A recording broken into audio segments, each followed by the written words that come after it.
Hello, great football fans around the world, around the Nigerian country. Welcome to the Euro 2020 studios of Top Sports. Of course, it's an exciting time with us here at Top Sports, and we'll be presenting to you all the countdown series of the Euro 2020 sports competition, talking about football at the highest zenith in Europe.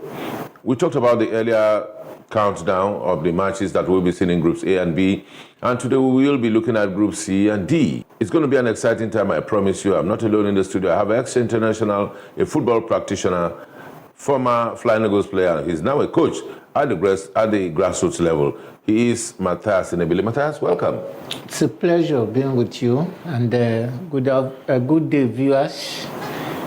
Yeah, it was an exciting time with you yesterday looking at the games in Groups A and B, the excitement of the cities that we will be looking at. And today we will be dealing with Group C and D. But we'll begin with Group D because the matches in Group D will be coming earlier than the games in Group C. But they are all in the same fray, talking about Euro 2020. Now, the games for as expected is the game between Croatia and England. Now, let's first and foremost be looking at the venue for this game, Wembley Stadium, one of the oldest grounds of football around the world. It came to football prominence in 1966 when it hosted the World Cup, the very first and last time England ever touched or won the World Cup, with names like Gordon Banks, Bobby Moore, and several other stars of that time, Alan Ball. Great players, most of them have passed on now. So in the memory of football, we celebrate those fallen heroes of world football, particularly England, especially as we return to Wembley. Wembley is not the same Wembley that it used to be. Like every other thing that humanity has had to touch, it's been touched by great innovation. A lot of changes have happened between 1966 when it hosted the World Cup. Of course, some other games have been hosted there with the newly refurbished Wembley Stadium being modern with the times. Now, games that will be played there will be the main game between England and Croatia. And England will be one of the luckiest teams in this tournament. It's a 10-city tournament to host the World Cup, to host the UEFA Champions, what am I saying now?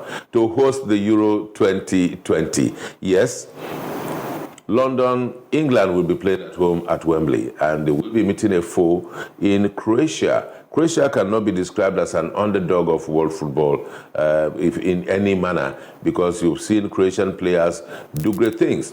Now, just last year, Luka Modric also won the MVP in world football as the most valuable player. So, again, it's not something that you want to throw away, not something you can wish away. So when it comes to football, the two teams that will be play the opener in Group D are two giants of world football, nay, European football, and that is talking about England and Croatia.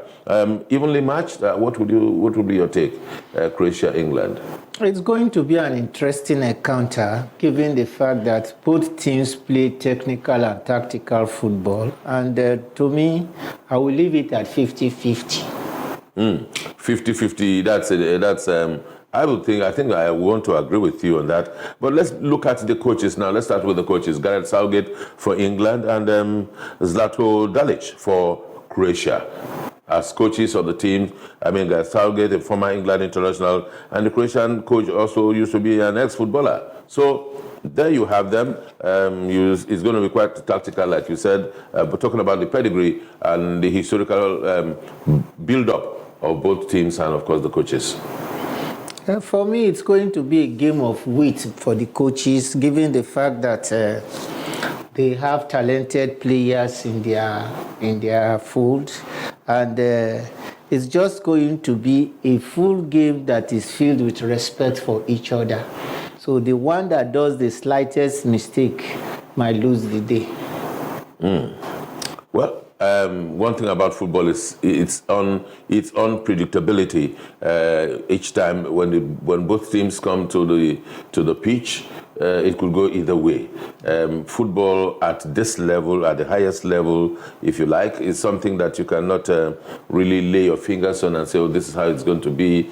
Although bookmakers will always say, oh, it's going to be 2-1, it's going to be 2-2 in favor of Team A or Team B, whichever way. But at this level, it can be quite critical. Now, but let's go back and x-ray the city of London. We'll be talking about the players to watch when we come back from this peep into the city of London, into the Wembley Stadium, into all the attributes that make European football what it is, especially with the unity theme, the theme that is driving the force of this year's competition. 13 cities across 13 European countries across the European continent, giving the need for humanity to be together. And football is the instrument, is the tool that is being used now. Let's go to the city of London, the city that will be hosting the match between Croatia and England, the opener in Group D. Wembley Stadium.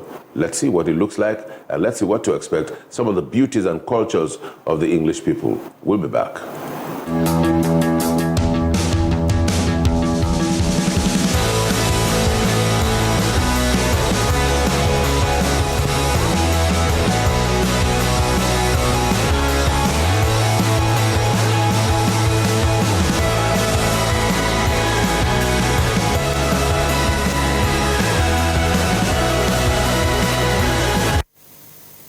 Yes, of course, that's a quick clip looking at the city of London. You will be getting to see more about the Wembley Stadium, looking at its history and the things that are associated with it. Of course, you know that last month we saw the Wembley Stadium, where two Nigerians lifted the FA Cup. Nothing against followers of English football, particularly Chelsea fans, as I want to celebrate Kelechi Iheanacho and Wilfred Ndidi, who played for Leicester City. What I'm trying to signpost here is simply the Wembley Stadium, that two Nigerians went, saw, and conquered the stadium. Matthias, what do you think about it? It was a glorious moment for all Nigerians during the FA Cup. We felt proud. It was as if it was Nigeria that won the FA Cup. You need to see what went on that night. I guess that was the point where we saw a clip in the social media where Ndidi was asking Iheanacho to cut soup for him too. And the Nigerian flag. It's an era of soap cutting. And that was what gave us the magic at the FA Cup. So Nigerians were very proud. I must also say that looking at Wembley Stadium that night, it was exciting for me that the green, white, green flag of Nigeria was flown, was celebrated by those two players. Yeah. I mean, especially at a time when issues around troubles back home here, several dimensions, and these young lads reminded all of us that the Nigerian flag is quite significant and can be quite symbolic, and football can be the vehicle to celebrate Nigeria and talk about unity, and especially that is resonating with the thought, with the theme and the focus of this year's European Nations Cup tournament. Now, let's get to see the players that will be on parade. The key players for England. There's Harry Kane, there's Phil Foden, there's Mason Mount, there's Harry Maguire, there's Bukayo Saka, who is of Nigerian origin. Another thing for Nigerians to be proud of. Of course, there you have it, Harry Maguire on your screens. He's 28 years old. He's a central defender and plays for Manchester United. Matthias? Yeah, it's not a bad selection because in the midst of it all, he had this injury, but he was given enough time to recuperate before the end of, before the season ended, and he's good enough to go into the Europa Cup as per the coach's choice. Of course, we just saw Mason Mount there. Yeah, that's another young man discovered by Frank Lampard, I would say, because without Lampard giving him that exposure, he wouldn't have been known. So kudos to Lampard. At least he has brought out a gem for England. And Phil Foden is... That's another young man that is making waves in Man City.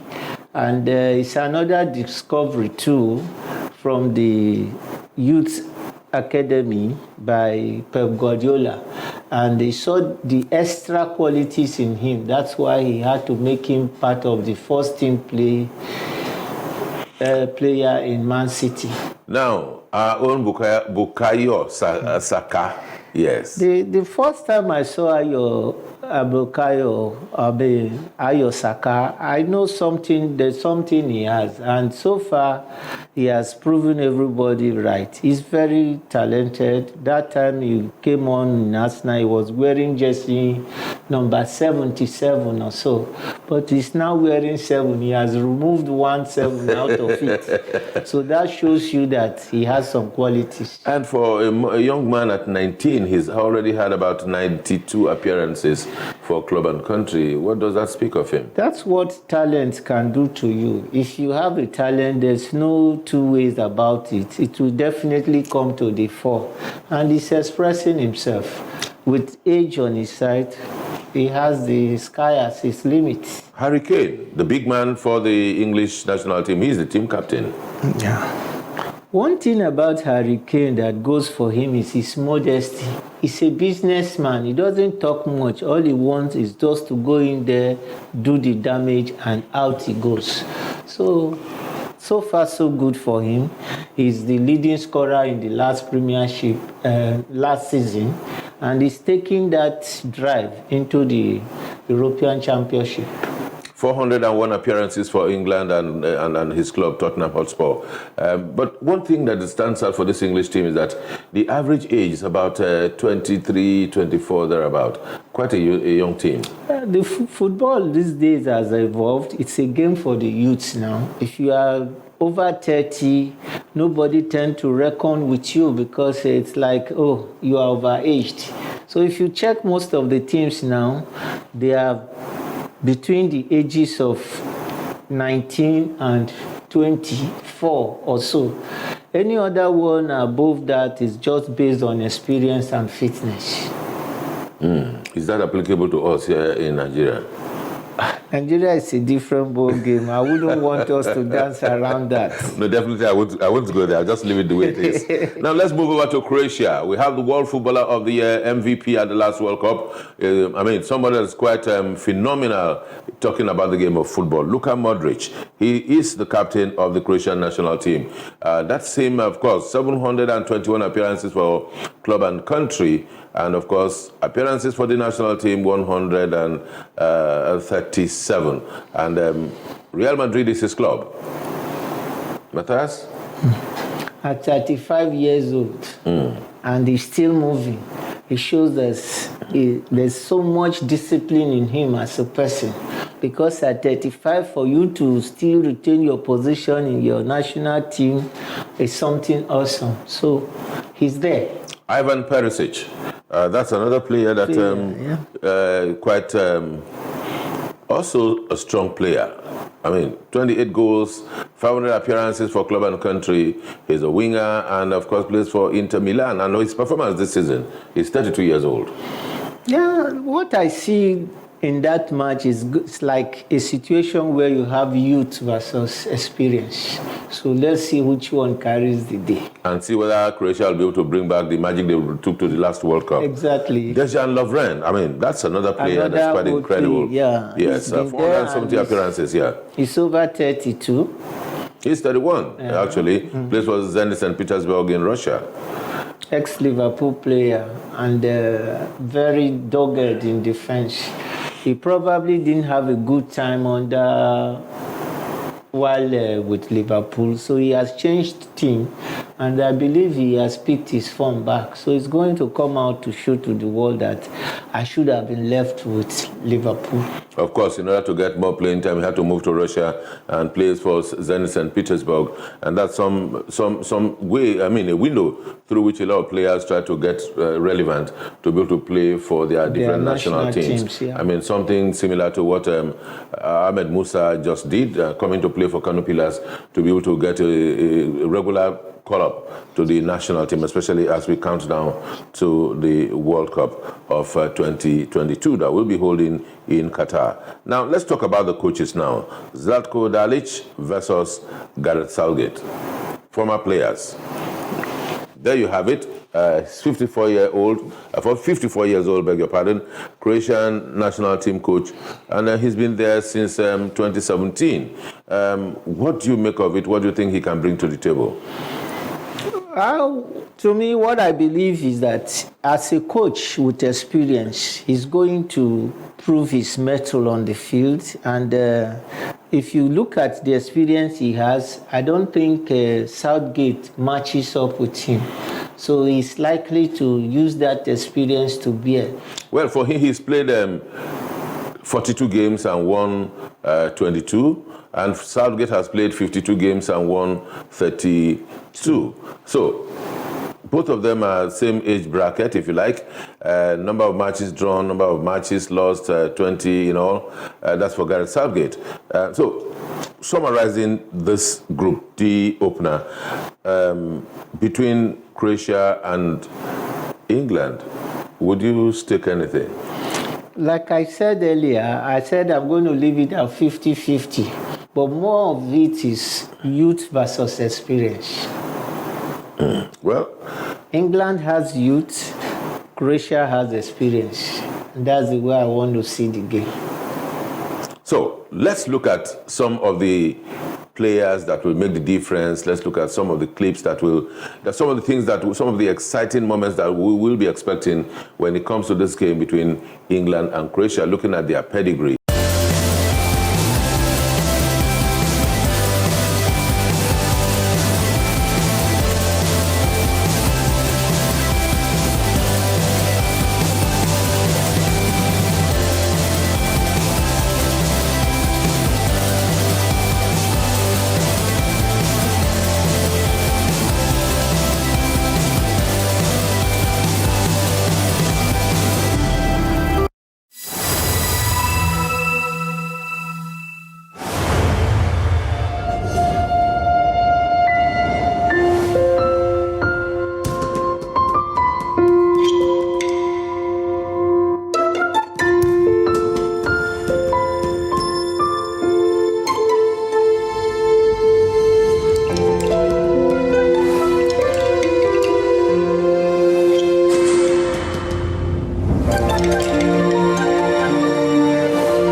away from England, where we have been talking about the game between England and Croatia. Welcome to Scotland and welcome to the city of Glasgow, the city that hosted the 2014 Commonwealth Games that saw exciting moments in track and field in all of the sports that are celebrated in the Commonwealth.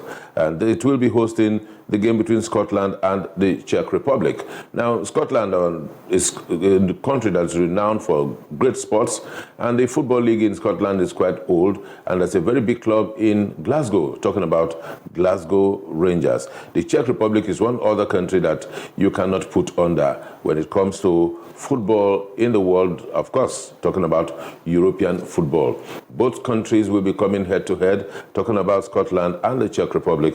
And we will be looking at the city of Glasgow just a moment. When we come back, we'll look at the coaches for the teams, that is the Scottish coach and the coach for the Czech Republic. Some interesting moments await you. It's Top Sports is the Euro 2020 studios. My name is still Ifeanyi, and of course, Matthias Nebeli, I can tell you, is still in the studio. Let's go to Glasgow and see what the city holds. We'll be back.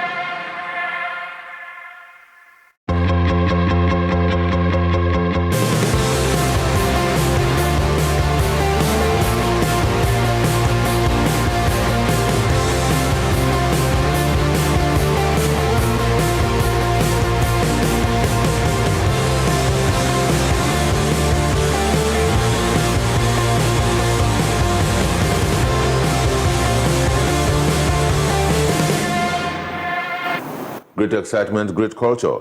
Talking about Glasgow, what a stadium. And of course, even a cripple will want to play football when you get to that stadium. We're talking about the games of the Euros 2020 here at Top Sports. Craig Gordon, one of the star players and goalkeeper for the Scottish national team. But we will not be starting there. Let's start with the coaches for the side. Steve Clarke, he's the coach for Scotland. What will he bring to the table when he gets to the game between himself, his team, and the Czech Republic? We also have the coach for the Czech Republic, Jaroslav Silhavy. It will be, let me ask Matthias. Matthias, what will be your expectation between Steve Clarke, coach for Scotland, and Jaroslav Silhavy, coach for the Czech Republic? The game will be taking place in Glasgow, and Steve Clarke will be at home. Yeah.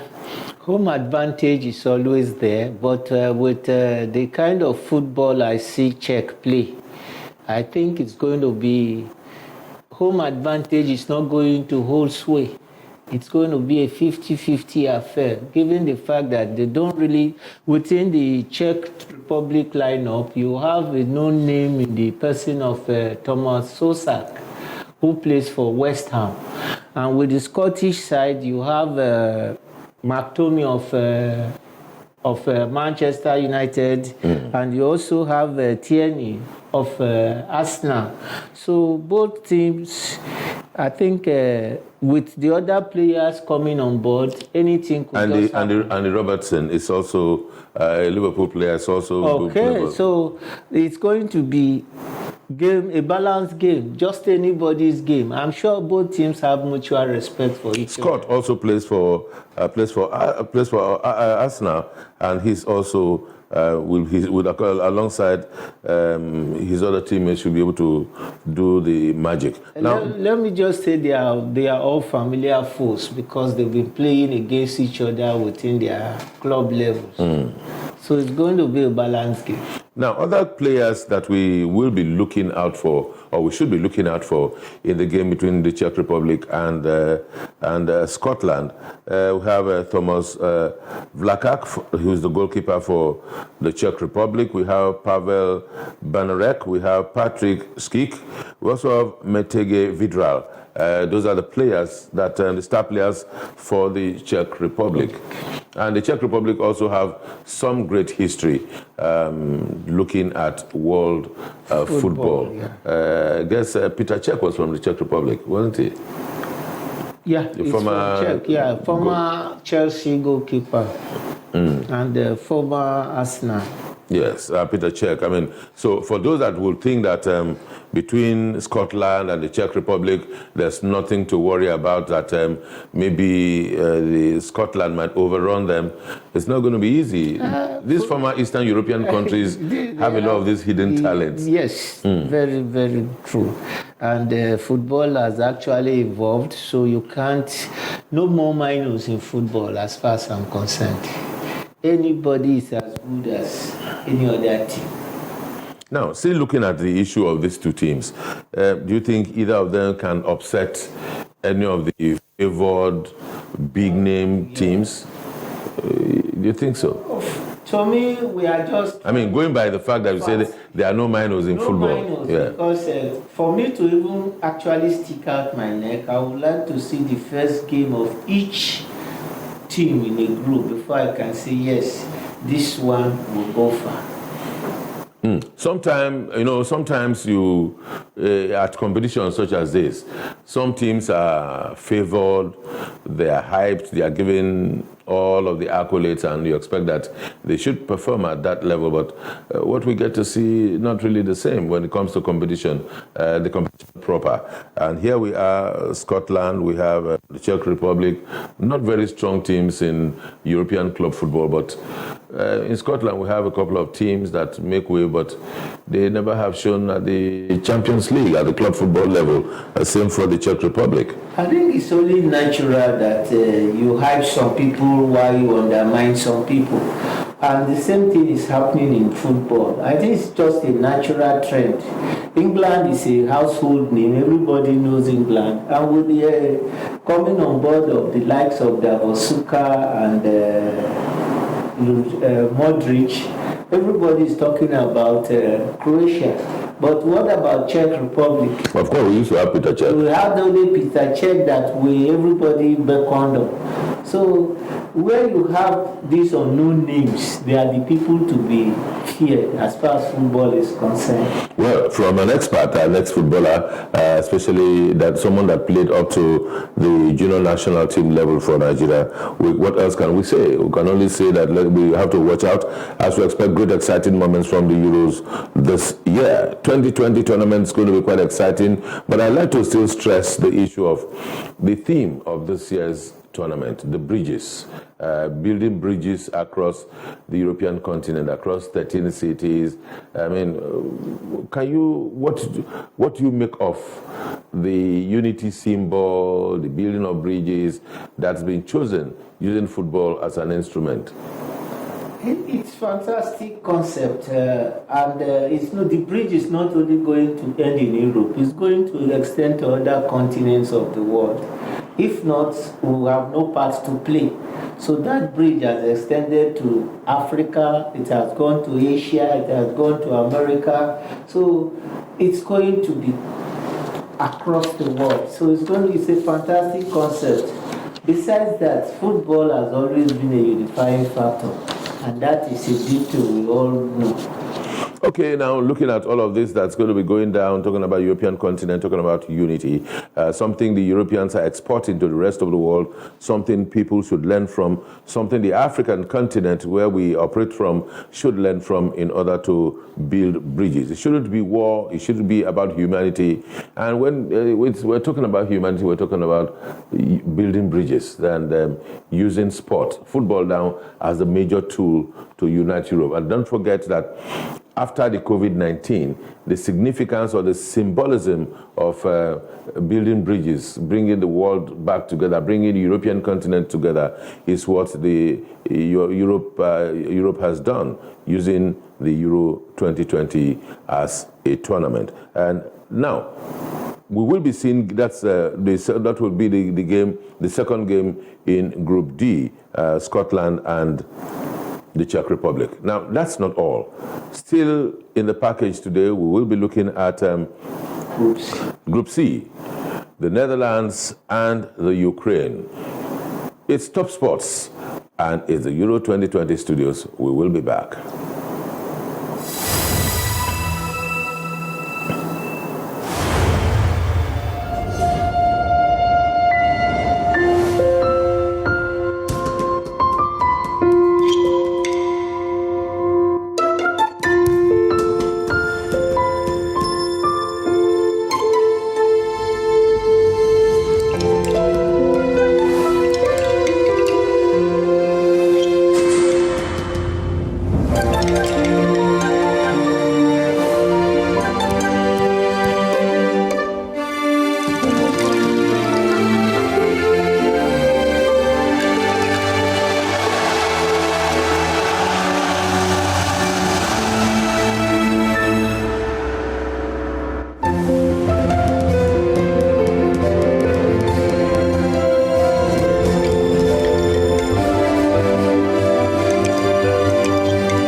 It's still Euro 2020 studio here at Top Sports TV, and of course, time to bring you Group C. The game in Group C is going to be quite the opening. The Group C opener is going to be quite an interesting one. Two giants of European football, if you like. Two countries that have shown themselves, that have thrown out talents to the world, and you keep asking questions, where is the factory where these players are produced from? Talking about the Netherlands, which we know as Holland, or some persons refer to as Holland. Of course, in many years we had the Orange Gang, as some persons prefer to call them. Some great players have had to come out of the Netherlands. And that's where the game will be hosted, talking about the Amsterdam, the capital city of the Netherlands. Now, of course, when we talk about Amsterdam, two Nigerians come to mind. Many years ago, in the 90s, they sojourned abroad, talking about Kanu Nwankwo and Finidi George. They traveled and signed up contract with Ajax Amsterdam, one of the greatest clubs of Holland. And they got to the UEFA Champions League, the 1995 edition, to be precise, and they won it. And of course, that endeared them to the Dutch people. And the rest of it might be said to be history. But let's look at Amsterdam, one of those destinations in Europe. When you go to Amsterdam, you don't want to leave. Ask those that have traveled, and they'll tell you it is a beautiful place. And all of this coming together in the course of football, where the game between the Czech Republic and the Netherlands, that will be the home team, the opener for Group C, that's where the game will be played. Let's see Amsterdam. We will be back.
Yes, I beg your pardon. Ukraine, I meant to say the game between the Netherlands and the Ukraine. That's the game that will be played at Amsterdam. We just saw the city of Amsterdam. Great architecture, great hospitality, great unifying factor in this year's Euro 2020 competition. We will be looking at what chances do these players have. Now, some great players have had to come out of the Netherlands. I recall that names like Frank Rijkaard, Marco van Basten, Ruud Gullit, Edgar Davids, plenty of them. And in recent years, De Jong, Ruud van Nistelrooy, so many players have come out of the Netherlands. And you want to say, figure their contribution to world football. Same for Ukraine, where we had Andriy Shevchenko, one of the biggest stars to have come out of the Ukraine, Of course, Ukraine used to be part of the old Soviet Union, and he is the coach of the side. Andriy Shevchenko, Chevy, if you like, he's 44 years old, made so much mark in football playing for Italy. Of course, he came to Chelsea, someone that the Chelsea owner, Roman Abramovich, is in love with. When it comes to the game of football, he had to insist that Chevy must come to play in England. Matthias, you're still here. Talking about the game between the Netherlands and the Ukraine. Again, it's still going to be an interesting game, given the fact that both coaches are ex-players by their own standard. Frank de Boer for the Netherlands and Andriy Shevchenko for the Ukraine team. I think it's going to be an interesting game, having two ex-players handling their national team. Two players that excelled at the European continent. Handling their national team. So it's going to be a very interesting game. And the quality of Ukraine is slightly more balanced when you compare it to that of the Netherlands. Netherlands, on paper, I see them as tigers. But in play, they not actually lived up to expectation. Now, let me ask this. What has happened to football in Holland? In those years, when we heard the big names we used to hear, you think that any team they meet, they will crush. especially we also have an affiliation with the Netherlands, having Clemens Westerhoff being from Netherlands, was Johannes Bonfrey, which we called Bonfrey Joe, it's also a Dutch national, and they made quite impressive impressions here in Nigeria. So what has happened to football in the Netherlands? Your thoughts? Let me just say the passage of time has caught up with them. Every other team has actually come up on board. And like they say in our local parlance, I get them before. It's not property anymore, you know. So the way they are playing now, if you see them on the field, they struggle to score. And I've seen some of their games. You see big names like Depay and Co. But the type of ball they play now is quite different from when we had the likes of Edgar Davids, Clarence Seedorf, Patrick Kluivert, and a host of other players. So it's a different ball game. Now, talking about Depay, he's made quite an impression recently, and one would expect him to bring it to the fore during this competition. 55 appearances for club and country, plays for Olympique Lyonnais. Is quite quite a strong forward. We also hear that based on his pedigree and capacity, he might be moving to Barcelona after the Euros tournament. So I think maybe I should get your thoughts. What you think he can bring to the table? Like I said, the name Depay, he played for Manchester United. He didn't prove his worth. Then he went to Lyon, Olympique Lyon. He has been able to show some glimpses of himself that brought him to Manchester. But for me, he's going to Barcelona has been mooted. I think he will be a misfit in that club. Don't put your money there. I will, because his type of football does not fit into the Barcelona philosophy. But as a player for the Netherlands, he's a bit on the aggressive side, and he wants to win. And I think if others can carry that same attitude, luck will be on the side of the Netherlands. We also have Jasper, we have Freddie de Jong, Jasper Cillessen. I mean, he's the goalkeeper for the side. He's the goalkeeper for Valencia. 251 appearances, he's 32 years of age, and 60 appearances for the national team. I mean, your expectation of this goalkeeper? That's an incredible record, and that is for club side. But when you have the national team where they all come with various ideas, everything boils down to the kind of tactical play the coach has in ground. Now, let's go to the Ukraine, where Andriy Shevchenko, Chevy, will be the man calling the shots. What do you think Shevchenko will bring to the table at the Euros, especially against a team like the Netherlands? No, they have quite some players like Yarmolenko and then the Zinchenko for Maastricht. I think he plays for Ukraine too, plus a few other players that have made some names in their various clubs. You have Andriy Piatov, that's Andriy Yarmolenko there. Yeah. He's 31 years old with some experience, 424 appearances, plays for West Ham United, a team that's shown like a million stars. They've shown a team that did quite well in this concluded season with their coach, who was not given a chance during the David Moyes, yes. Who transformed his career as a coach with West Ham United. Of course, with the aid of players like Andriy Yarmolenko. We also have Andriy Piatov, who's also a team, the team goalkeeper. He plays for Shakhtar Donetsk, who there in the Ukraine is 36 years of age and 96 appearances for the national team, and has had 509 appearances for club and country, and some great expectations. The goalkeepers are doing different things this season, and a lot is expected of them. With goalkeepers, they say wine gets better with age. So it should not be a surprise having a 36-year-old man in the goal. After all, we had the likes of Gianluigi Buffon. Yeah. At his age, he was able to actually show that leadership quality from behind. So it's a plus to a team that has a coach, a goalkeeper with such experience. Yeah, let me also drop this to say that when I saw Gigi Buffon pull the stunts, even at over 40, it looked quite impressive. But before him, there used to be a certain Italian goalkeeper that kept at the World Cup in 1982, Dino Zoff. Dino Zoff, He also came up there to show the stuff that you can actually get better with age as a goalkeeper. And our own Peter Rufai also did quite a lot in his the length of time he spent at the as national team goalkeeper, seen through 2 World Cup tournaments and also playing club football for a lengthy time. Here in Nigeria with Famous Scorpions, with stationary stores, and also moved over to Spain. Well, it's not about Nigeria; it's about the Euros.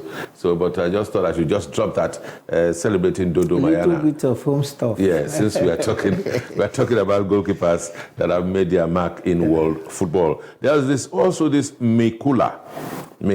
He's also Mikula Matienko. He's also, that's it, and that's him on your screen there. He's also a defender, a reliable defender. He is 133 appearances for club and country, 28 appearances for the national team. He's 25 years of age, and a lot is expected. He plays his club football for Shakhtar Donetsk.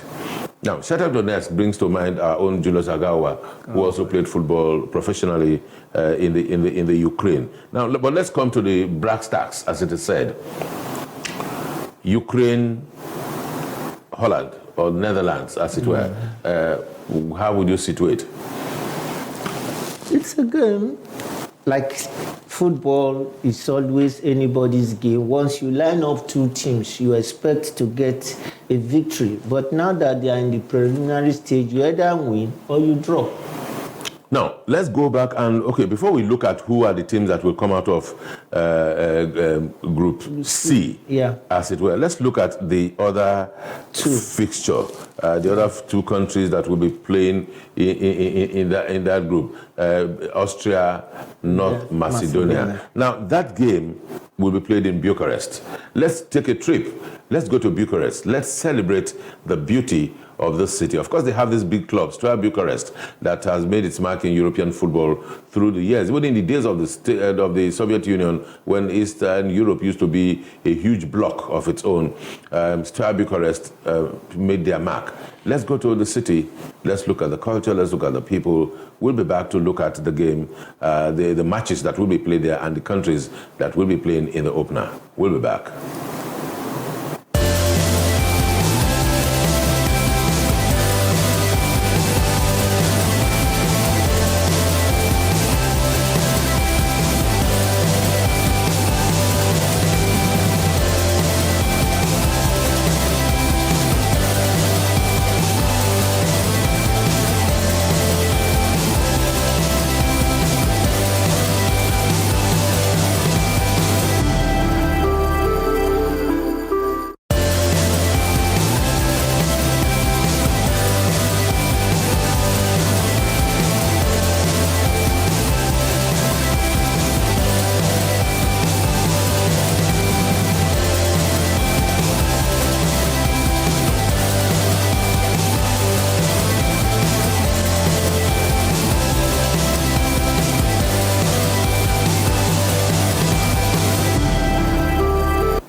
Wow, excellent. Talking about the beauty of a city, Bucharest. Now, for a lot of persons that travel abroad, we travel to some destinations that are very popular with us, but football will open our eyes to be able to see that there are some other very beautiful locations and destinations across the world. And that's what Euro 2020 is presenting from the angle, from the window of Top Sports TV, celebrating the Euro 2020 tournament. Yes, second Group C encounter, the game between Austria and North Macedonia. Let's look at the coach, Franco Foda. He's expected to come strong against the North Macedonian opponent. He is Franco Foda. He's managed the team through this series, played 32 matches, won 20, drawn 4, and lost 8 matches. 55 years of age. Not a bad record. Sure. What do you take? It's a good one. It shows that he's a credible coach. So we'll take it from there. Okay, we placed him side by side. The North Macedonian coach, Igor Angelovsky. Angelovsky, we see what he can bring. He's a younger coach. He's 45 years. He's played 50 matches, won 23, number of matches drawn 11, lost 16 games. Does he stand a chance? Of course, he's been with the national team since 2015. Plenty time. He's just like, let me rub it in, like Gennad Rohr. Gennad Rohr has been with us forever. But let's stick with Igor Angelovsky, the coach for North Macedonia. What do you think will play out between these two teams when they get to the field of play? For me, I would straightly give it to Austria, given the fact that over time they have qualified for Europe competition. It's on a smooth sail, no blemish. They just qualify. In the last 2 seasons, they've qualified smoothly without blemish. And from the record we have here, you could see that the coach had only 8 losses from so many matches. It's and you don't think that maybe they were lucky to have opponents they could just brush aside? I don't think so. They've had some good games over time, and it's like they started with a longer plan. So over the years, they are growing to becoming better and better.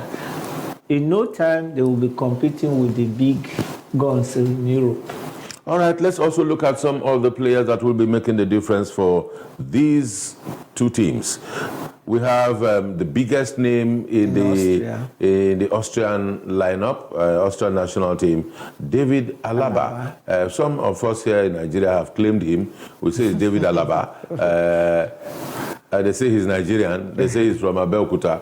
I don't know about that. He plays one of the big players, reliable players for Bayern Munich, 79 appearances for the national team, 482 appearances for club and country. Total number of goals that he scored so far, 36 goals. For a defender, then you know that he's somebody to watch out for. 79 appearances for the national team, 14 goals for the national team, and yeah, what can you say, Matthias? Alaba is a fantastic player. I like the way you call him Alaba. The English will say Alaba.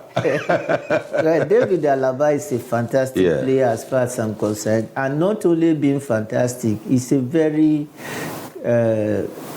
he's a utility player. In fact, he reminds me of myself. You cannot pin him down to a particular position. In Austria, he plays more like an offensive midfielder. In Bayern Munich, he started as a left fullback and later was shifted to the central defense. So with such kind of player, you can always beat your chest as a coach that come rain, come sun, I have this man on my team. Marko Arnautovic, he's also there in the team for Austria. Marko Arnautovic is also to be watched out for, looked out for, if you like. And Alexander Bragovic is also there for the team. He's the goal, and we also have Alexander Schloj. He is the goalkeeper for the team. There you have it on your screens now. Marko Arnautovic. He plays for Shanghai Port. He moved over to China. I mean, of course, you know that the Chinese are buying all manner of players these days. Total number of appearances for club and country, 392, 87 appearances for the national team. He's been there for quite a while to have been able to chalk up as much as 87 appearances. As a forward, he's got 26 goals from 87 appearances for the national team. He's 32 years of age, and what do you think he brings to the table with that record? Arnautovic is not a new name. Okay, let's quickly look at Alexander Bragovic. We saw him on the screen just now. Yeah, he's back there now. No. So he's a defender, and he's got 2 goals, 88 appearances. He's 30 years of age. He plays for Bayer Leverkusen in Germany. Yeah, what do you make of it? looking at both players and what they could bring to their to their country. It shows that they have depth in their squad, given the quality of players. Mark Arnautovic is somebody known. He used to play for West Ham. Yes. Back in Premiership before he moved over to China. So he has a lot of experience. And I guess that's why they had a smooth sail into the Euro 2020 qualification. He can be quite troublesome in the attack. I remember him as well. He bullies defenders because he has the height both on the ground and aerially. And very strong. He's a good player. So they have few experienced players in their team that has made them what they are in Europe. Okay, let's look at the players that will be available to coach Igor Angelovsky of the North Macedonian side. We have Goran Pandev. Yes, that's Igor Angelovsky. Yes, that's the coach. We talked about him earlier. And we also have Goran Pandev. He's 37 years old. Wow. 626 appearances for the country. He's a forward. Appearances 119 for the country and 37 goals. For club and country, he scored 144 goals. And he will be leading them. I think he's wearing the captain's armband. He plays for Genoa. Genoa is in Italy. That's where he plays his football. Goran Pandev. We also have Erjan Alioski. Erjan Alioski, he's also a player. He's 29 years old. He's a defender. He plays for Leeds United in Scotland. 44 appearances, 8 goals for a defender. Not bad at all. And 270 games in all for club and country. And total number of goals for club and country, 43. Not a bad one. Or what do you say? Yes, I agree with you. But the likes of Goran Pandev reminds me of Stoichkov. By all standards. Hristo Stoichkov. Yeah, Hristo Stoichkov. He used to play for Bulgaria. Bulgaria. Yes. So that's what somebody like Goran Pandev might bring. Apart from his age, he has all the experience playing in the Italian league. So he's going to bring that experience to bear. But for me, it will be no match against Austria. Now, talking about Hristo Stoichkov, it reminds me of USA 94, when Nigeria played against Bulgaria. And we used them to announce our arrival at the World Cup. I still recall that goal by Rashidi Yakini. We also have the goalkeeper who is also been touted as one of the big men, one of the strong men to watch out for. Talking about Dimitrievich, the Stole Dimitrievich, Dimitrievski, okay? Dimitrievski, that's the goalkeeper for the North Macedonian side. He plays his football in Rayo Vallecano in Spain. 305 appearances, 41 appearances for the national team. And he's believed to be the safest hand in the whole of North Macedonia. Now, North Macedonia are not very popular in world football. But they have these players that are able to play in some good clubs in Europe. What does that tell you? I think it's a break away from Bulgaria or so. That's why you have some of them playing for Bulgaria. Back then used to have good teams. I think so. North Macedonia, I don't know. I'm just hearing about North Macedonia I used to hear about Macedonia, not North Macedonia.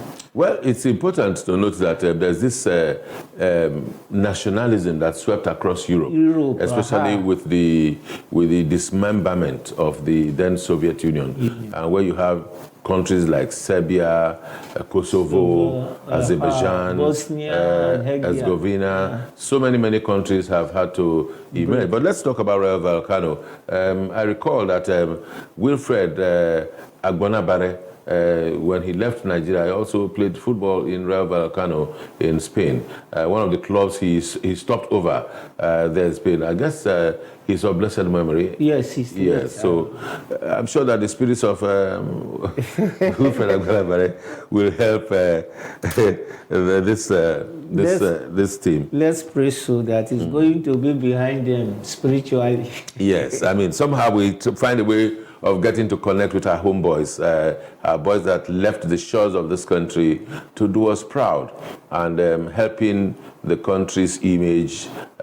Nothing better than sports, almost for free. That's it's the like, magic. and I can't stop thinking and celebrating with boys that did it so well at the FA Cup final when they held the green, white, green flag of Nigeria, showing it to the world that yes, we are from Nigeria. You may be hearing so many things that may not be very complimentary at this time, but let's put that aside. This is who we are. This is where we are at. And this is our flag. It is green, white, green. And this is where we are. Top Sports Television. We're celebrating Euro 2020 tournament here. And of course, where else would you get such depth in analysis and all of the things that we bring to the table celebrating this year's tournament, especially the post-COVID-19 era of the Euro 2020 tournament. We will be bringing you some other details from all the other groups, groups E and F will come your way shortly. But let's take a break. We will be back before we tell you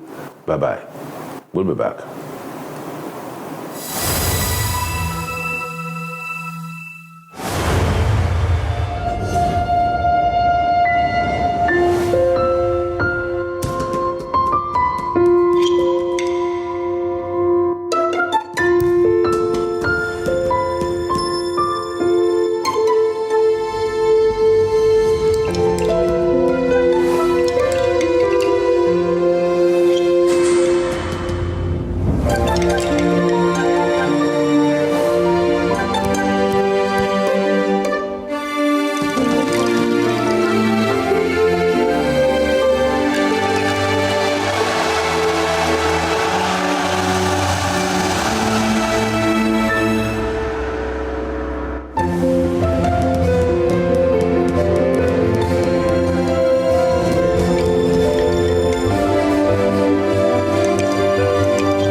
Celebrating Europe, celebrating humanity, building bridges, bringing the entire European continent together, and of course, most importantly, signposting humanity. That's the symbol of this year's Euro 2020 tournament. And here at TV Sports, Top Sports, I beg your pardon, we bring you the best. Now, we have looked at the groups C and D today. Countries like that will be playing in Group C: Ukraine, the Netherlands, Austria, and North Macedonia. They'll be slugging it out in that group.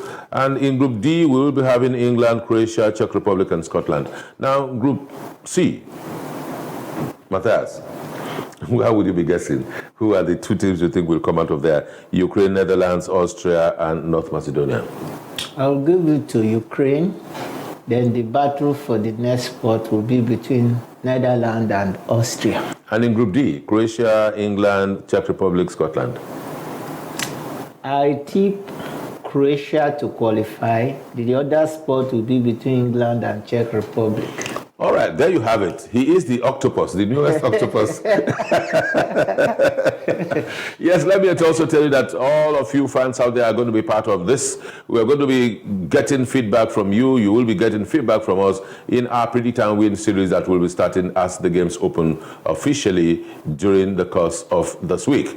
Now, when you predict and win, you will win decoders, you win some other exciting prizes.